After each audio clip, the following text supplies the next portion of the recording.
இன்னைக்கு அதிகாலையிலேயே ஒட்டுமொத்த உலகையே உலுக்கக்கூடிய இன்னொரு பரபரப்பான அதிர்ச்சிகரமான சம்பவம் இப்போ நடந்திருக்கு.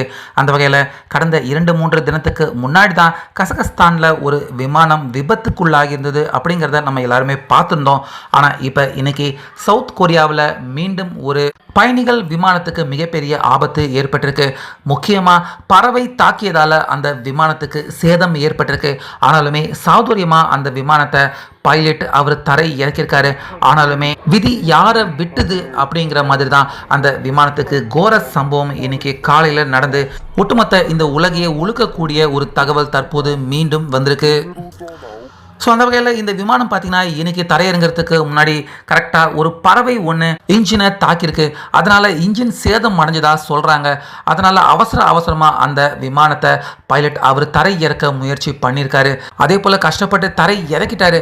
ஆனாலுமே தரை இறக்கினதுக்கு அப்புறமா அங்கே இருந்த ஒரு சின்ன சுவத்து மேலே அந்த பிளெயின் கட்டுப்பாட்டை இழந்து போய் மோதினால அந்த இடத்துலையே அந்த விமானம் தூளாக போயிருக்கு.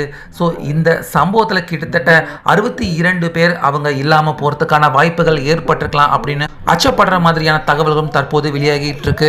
ஸோ அந்த வகையில் ஒரே வாரத்துக்குள்ள அடுத்தடுத்து 2 இந்த மாதிரியான விபத்துகள் தற்போது வெளியாகிருக்கிறது. இது உண்மையாகவே மிகப்பெரிய ஒரு சோகமான விஷயம் அப்படின்னு தான் சொல்லணும்.